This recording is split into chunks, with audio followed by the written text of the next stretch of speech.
नमस्कार। आज मैं आपको बताऊंगी ममता बनर्जी के दूध बेचने वाली से लेकर मुख्यमंत्री बनने तक के सफर के बारे में।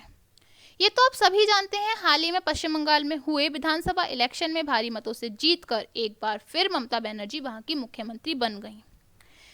इसके साथ ही वो राजनीतिक दल तृणमूल कांग्रेस की प्रमुख सदस्य भी हैं। उनके समर्थक उन्हें दीदी के नाम से संबोधित करते हैं। 5 जनवरी 1955 को कोलकाता में जन्म लेने वाली ममता केंद्र में 2 बार रेल मंत्री भी रह चुकी हैं। उन्हें देश की पहली महिला रेल मंत्री बनने का गौरव भी प्राप्त है। इसके अलावा ममता बनर्जी केंद्र सरकार में कोयला मानव संसाधन विकास राज्य मंत्री, युवा मामलों और खेल के साथ ही महिला व बाल विकास की राज्य मंत्री भी रह चुकी हैं। 2011 में उन्होंने पश्चिम बंगाल में 34 वर्षों से सत्ता पर काबिज वामपंथी मोर्चे का सफाया किया, जिसके बाद 2012 में प्रतिष्ठित टाइम मैगजीन ने उन्हें विश्व के 100 प्रभावशाली लोगों की सूची में स्थान दिया था। ममता बनर्जी अपने स्कूली दिनों से ही राजनीति से जुड़ी हुई हैं। 70 के दशक में उन्हें राज्य महिला कांग्रेस का महासचिव बनाया गया। इस समय वे स्कूल में पढ़ रही थीं। ममता के पिता स्वतंत्रता सेनानी थे। जब वे बहुत छोटी थीं तभी उनकी मृत्यु हो गई थी। बताया जाता है कि गरीबी के संघर्ष करते हुए उन्हें दूध बेचने का काम भी करना पड़ा।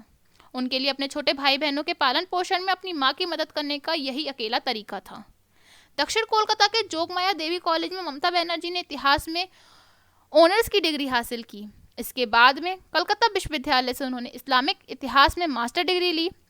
श्री शिक्षायतन कॉलेज से उन्होंने बीएड की डिग्री ली, जबकि कोलकाता के जोगेश चंद चौधरी कॉलेज से उन्होंने कानून की पढ़ाई की।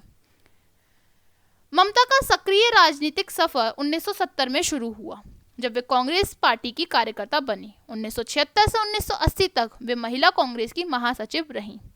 1984 में ममता ने मार्क्सवादी कम्युनिस्ट पार्टी के वरिष्ठ नेता सोमनाथ चटर्जी को जादवपुर लोकसभा सीट से हराया। उन्हें देश की सबसे युवा सांसद बनने का गौरव प्राप्त हुआ।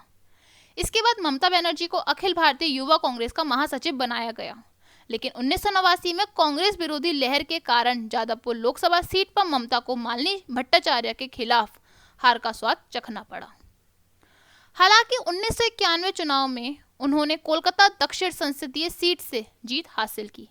दक्षिण कोलकाता लोकसभा सीट से सीपीएम के बिलव दास गुप्ता को पराजित करने के बाद वे 1996, 1998, 1999, 2004 और 2009 में इसी सीट से लोकसभा सदस्य निर्वाचित हुई।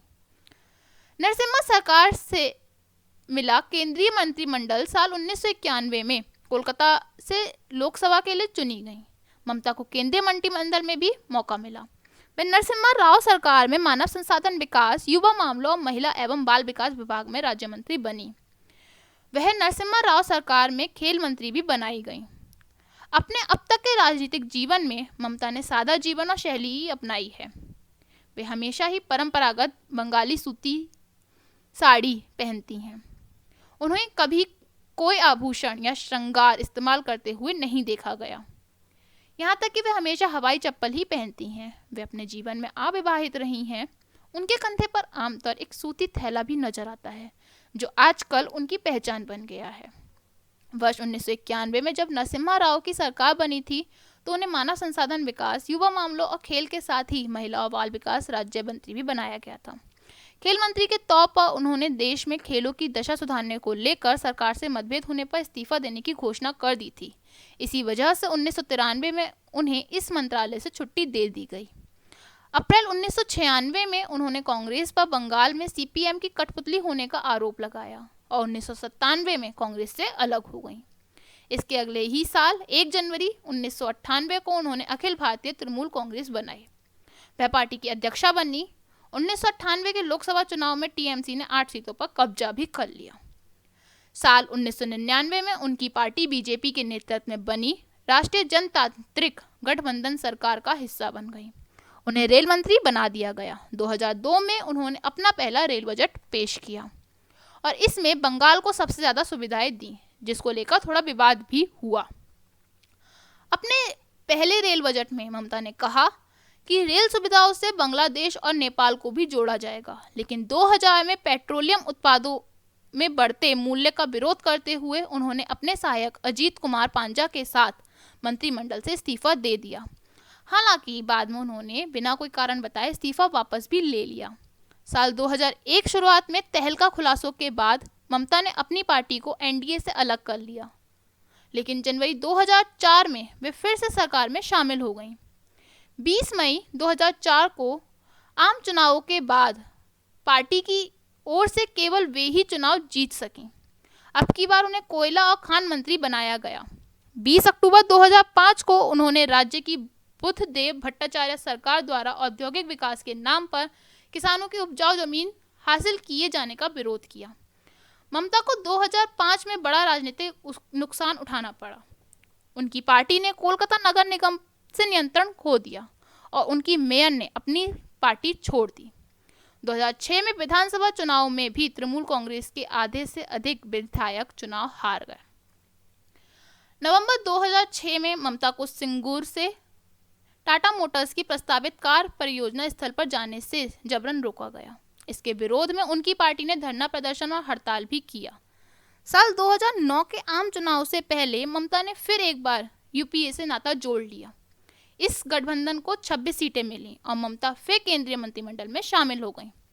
उन्हें दूसरी बार रेल मंत्री बनने का मौका मिला। रेल मंत्री के तौर पर उनका कार्यकाल लोक लुभावान घोषणाओं और कार्यक्रमों के लिए जाना जाता था। 2010 के नगरीय चुनाव में तृणमूल ने फिर एक बार कोलकाता नगर निगम पर कब्जा कर लिया। साल 2011 में टीएमसी ने मां माटी मानुष के नारे के साथ विधानसभा चुनाव में भारी बहुमत के साथ जीत हासिल की। ममता राज्य के मुख्यमंत्री बनी और 34 वर्षों तक राज्य की सत्ता पर काबिज वामपंथी मोर्चे को सफाया हो गया। ममता की पार्टी ने राज्य विधानसभा की 294 सीटों में से 184 सीटों पर कब्जा किया। केंद्र और राज्य दोनों ही जगहों पर अपनी पैठ जमाने के बाद ममता ने 18 सितंबर 2012 को यूपीए में अपना समर्थन वापस ले लिया। इसके बाद नंदीग्राम में हिंसा की घटना हुई। सेज विकसित करने के लिए गांव मामलों की जमीन ली जानी थी। माओवादियों के समर्थन से गांव वालों ने पुलिस कार्रवाई का विरोध किया, लेकिन गांव वालों और पुलिस वालों के हिंसक संघर्ष में 14 लोगों की मौत हो गई। ममता ने प्रधानमंत्री मनमोहन सिंह और गृह मंत्री शिवराज पाटिल से कहा कि बंगाल में सीपीएम समर्थकों की हिंसक गतिविधियों पर रोक लगाई जाए। बाद में जब राज्य सरकार की परियोजनाओं को समाप्त कर दिया तब हिंसक विरोध भी थम गया, लेकिन इस दौरान केंद्र और कांग्रेस से उनके मतभेद शुरू हो गए। ममता बनर्जी के सीएम बनने के बाद तृणमूल के दिनेश द्विवेदी को रेल मंत्री बनाया गया, लेकिन उन्हें भी ममता के दबाव के कारण अपनी कुर्सी गंवानी पड़ी। आपको साथ ही बता दें, ममता बनर्जी एक राजनीतिज्ञ होने के साथ साथ एक कवित्री और पेंटर भी हैं। राजनीति शीर्षक से उनकी एक कविता काफी चर्चित रही है। इसके अलावा उन्हें रंगों से भी खूब लगाव है और कई बार उन्हें पेंटिंग करते हुए भी देखा गया है। इसके साथ ही साथ ममता बनर्जी को खेलों में, खासकर क्रिकेट से खास लगाव है।